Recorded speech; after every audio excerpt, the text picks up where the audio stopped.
दोस्तों, आज की सबसे पहली और बड़ी खबर। झारखंड के हजारों पुलिस कर्मियों के लिए बड़ी खुशखबरी। क्षतिपूर्ति अवकाश को मिली मंजूरी। गुरुवार को झारखंड के मुख्यमंत्री श्री हेमंत सोरेन ने झारखंड के 60,000 पुलिस कर्मियों को वर्ष में 20 दिनों का क्षतिपूर्ति अवकाश की फाइल पर सहमति प्रदान करते हुए मंत्रिमंडल की बैठक में भेजने का आदेश दे दिया है। अब यह संभावना जताई जा रही है कि कैबिनेट की अगली बैठक में सरकार इस पर मुहर लगा सकती है। 20 दिनों के क्षतिपूर्ति अवकाश का मामला वर्ष 2019 के विधानसभा चुनाव के वक्त से चर्चा में है। गठबंधन वाली सरकार के चुनावी घोषणा पत्र में भी ये मांग शामिल थी। बड़ी खबर है, राष्ट्रपति चुनाव की तारीख का ऐलान 18 जुलाई को होगी वोटिंग। चुनाव आयोग ने राष्ट्रपति चुनाव की तारीख का ऐलान कर दिया है। चुनाव आयुक्त ने कहा कि 18 जुलाई को देश को नए राष्ट्रपति के चुनाव के लिए वोट डाले जाएंगे, जिसके बाद 21 जुलाई को देश को नए राष्ट्रपति मिल जाएंगे। मुख्य चुनाव आयुक्त ने जानकारी देते हुए बताया कि राष्ट्रपति चुनाव के लिए 29 जून नामांकन की अंतिम तारीख होगी। उन्होंने कहा कि राष्ट्रपति चुनाव को लेकर अधिसूचना जारी कर दी गई है। बड़ी खबर है, झारखंड के 24 अफसर जल्द बनेंगे आईपीएस। झारखंड में राज्य पुलिस सेवा से भारतीय पुलिस सेवा आईपीएस संवर्ग में 7 साल से बंद प्रमोशन का रास्ता खुलने वाला है। झारखंड सरकार ने अर्हता पूरी करने वाले अफसरों की सूची तैयार कर ली है। पूरी प्रक्रिया के बाद जल्द ही यूपीएससी को सूची भेजी जाएगी। झारखंड पुलिस सेवा से आईपीएस में प्रोन्नति के लिए राज्य में 24 पद खाली हैं। एक खाली पद के विरुद्ध प्रावधान के अनुसार 3 नाम यूपीएससी को भेजा जाना चाहिए, लेकिन राज्य सरकार के पास 72 नाम नहीं है। अब तक सिर्फ 28 नाम ही मिल पाए हैं जो अर्हता पूरी कर रहे हैं। प्रावधान के अनुसार राज्य पुलिस सेवा में 8 वर्ष की सेवा पूरी करने वाले अफसर का नाम ही यूपीएससी में भेजा जा सकता है।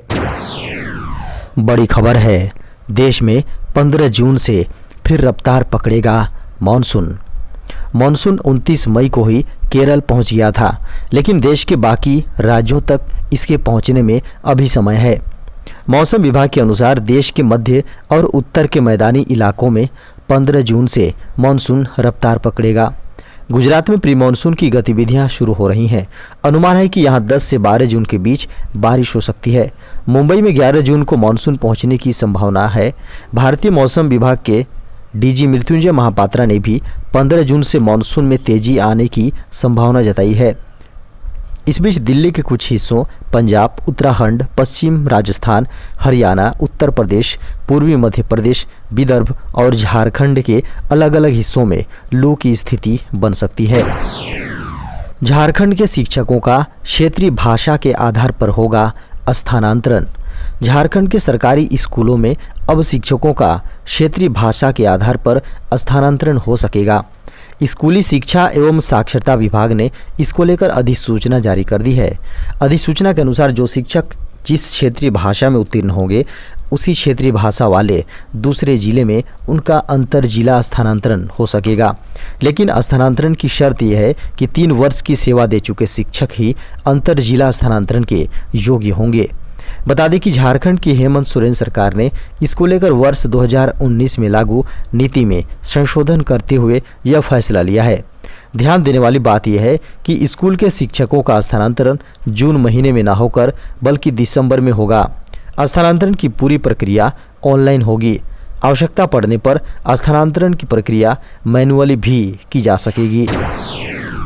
बड़ी खबर है, सीएम श्री हेमंत सोरेन द्वारा झारखंड प्रशासनिक सेवा के अनुशंसित 129 पदाधिकारियों को अनुमंडल पदाधिकारी एवं समकक्ष कोटि में वर्तमान धारित पद को अनुमंडल पदाधिकारी एवं समकक्ष कोटि में उत्क्रमित करते हुए प्रोन्नति प्रदान करने से संबंधित प्रस्ताव को अनुमोदित किए जाने के उपरांत कार्मिक एवं प्रशासनिक सुधार विभाग के द्वारा अधिसूचना जारी कर दी गई है। 24 दिसंबर 2020 को आहूत विभागीय प्रोन्नति समिति की अनुशंसा के आलोक में पदाधिकारियों को प्रोन्नति दिया गया है। झारखंड के आधे हिस्से में दिखने लगा है प्री मानसून का असर। झारखंड के आधे हिस्से में प्री मानसून का असर दिखाई पड़ रहा है, वहीं आधे हिस्से में लू का असर फिर से शुरू हो गया है। मौसम विभाग ने भी जारी रिपोर्ट में कहा है कि अब की बार मानसून का अच्छा असर देखने को मिलेगा। दक्षिण पश्चिम मानसून इस बार सामान्य रहेगा। अब की बार झारखंड की राजधानी रांची समेत झारखंड के सभी इलाकों में प्री मानसून बारिश की शुरुआत मई माह में ही शुरू हो गई है, जिससे मई में पड़ने वाली गर्मी से लोगों को राहत मिली। लेकिन जून माह में अचानक बढ़ी गर्मी के कारण मौसम विभाग का कहना है कि पश्चिमी दिशा से गर्म हवाओं के बहने से तापमान में वृद्धि हुआ है, लेकिन यह कुछ दिनों तक ही कायम रहेगा। अब सोते सोते करें रेल यात्रा, नहीं रहेगी स्टेशन निकलने की टेंशन। रेल यात्रा करने जा रहे हैं तो अब आप स्टेशन छूटने की टेंशन लिए बगैर आराम से सोते सोते यात्रा कर सकेंगे। अब डेस्टिनेशन आने पर स्वयं रेलवे आपको जगाएगा। जी हाँ, यह सच है। अब भारतीय रेलवे से यात्रा करना एक रोमांचक अनुभव हो सकता है। अभी तक आपने देखा होगा कि ऑनलाइन टिकट बुक कर सकते हैं, जी हाँ, और सीधे रेलवे से खाना मंगवा सकते हैं। लेकिन अब भारतीय रेलवे अपने यात्रियों के लिए एक दिलचस्प और बेहद एक उपयोगी सुविधा लेकर आई है। अब यात्रियों की डेस्टिनेशन आने पर यह सुविधा उन्हें दी जाएगी। यह सुविधा अकेले यात्रा करने वालों के लिए मददगार हो सकती है। अच्छी बात यह है कि डेस्टिनेशन अलर्ट सेट करने के लिए आपको इंटरनेट की आवश्यकता नहीं है। यानी यह कहना गलत नहीं होगा कि यह सुविधा बुजुर्ग के लिए बेहद काम की साबित होगी, क्योंकि वे इतने इंटरनेट फ्रेंडली नहीं होते। डेस्टिनेशन अलर्ट या वेक अप कॉल सेट करने के लिए आपको फ़ोन में केवल नेटवर्क कनेक्टिविटी होनी चाहिए। बड़ी खबर है, पीएम मोदी ने बायोटेक स्टार्टअप एक्सपो का किया उद्घाटन। दिल्ली के प्रगति मैदान में प्रधानमंत्री नरेंद्र मोदी ने गुरुवार को देश के पहले बायोटेक स्टार्टअप एक्सपो 2022 का उद्घाटन किया। इस दौरान केंद्रीय मंत्री डॉक्टर जितेंद्र सिंह, पीयूष गोयल और धर्मेंद्र प्रधान भी मौजूद रहे। उद्घाटन के बाद पीएम मोदी ने अपना संबोधन भी दिया।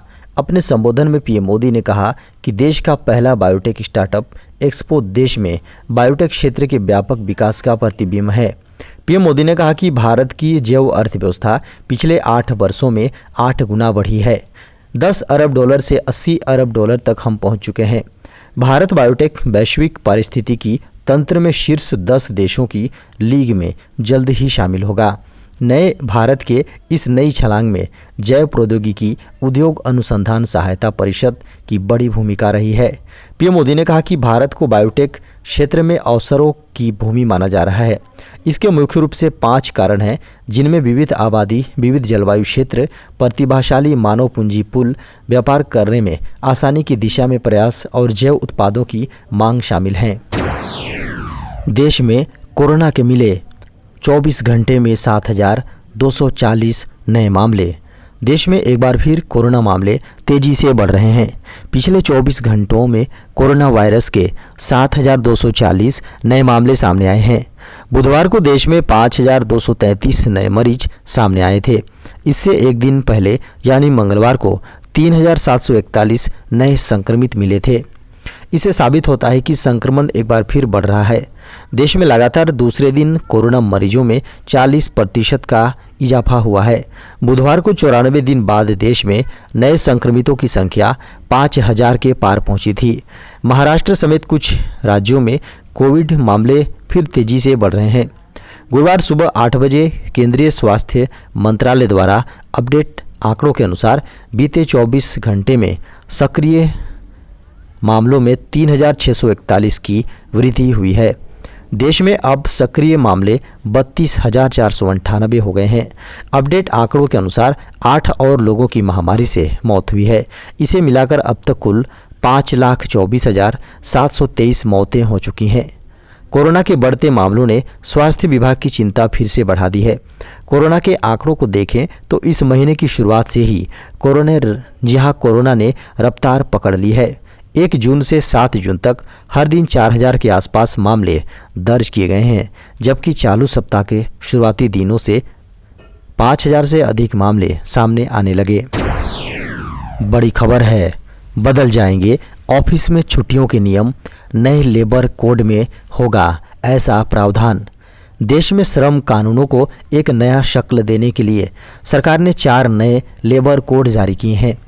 इस नए लेबर कोड में वह सब कुछ है जिसकी ज़रूरत कंपनियों और उसके कर्मचारियों को होती है, जैसे कि तनख्वाह, पेंशन, ग्रेजुइटी और पीएफ जैसी सामाजिक सुरक्षा, श्रम कल्याण, स्वास्थ्य और काम करने की स्थिति जैसे मुद्दों पर गंभीरता से विचार किया गया है। इन सभी मुद्दों को नज़र में रखते हुए 4 नए लेबर कोड बनाए गए हैं। दफ्तरों या फैक्ट्रियों में महिलाएं पूरी सुरक्षा के साथ काम कर सकें। लेबर कोड में इसका भी पूरा ख्याल रखा गया है। सबसे खास बात यह है कि लेबर कोड में काम के घंटे और छुट्टियों के लिए भी खास नियम तय किए गए हैं। इसका मतलब हुआ है कि जब लेबर कोड लागू होंगे तो काम के घंटे में बड़ा परिवर्तन देखा जाएगा। साथ ही छुट्टियों के नियम में भी नए सिरे से बदलाव होगा। अभी केंद्रीय कर्मचारियों की छुट्टियां और काम के घंटे फैक्ट्रीज एक्ट 1948 के अंतर्गत निर्धारित होते हैं। राज्यों के लिए शॉप्स एंड इस्टेब्लिशमेंट एक्ट बनाया गया है, यानी राज्यों के कर्मचारियों की छुट्टी और काम के घंटे इसी कानून से तय होते हैं।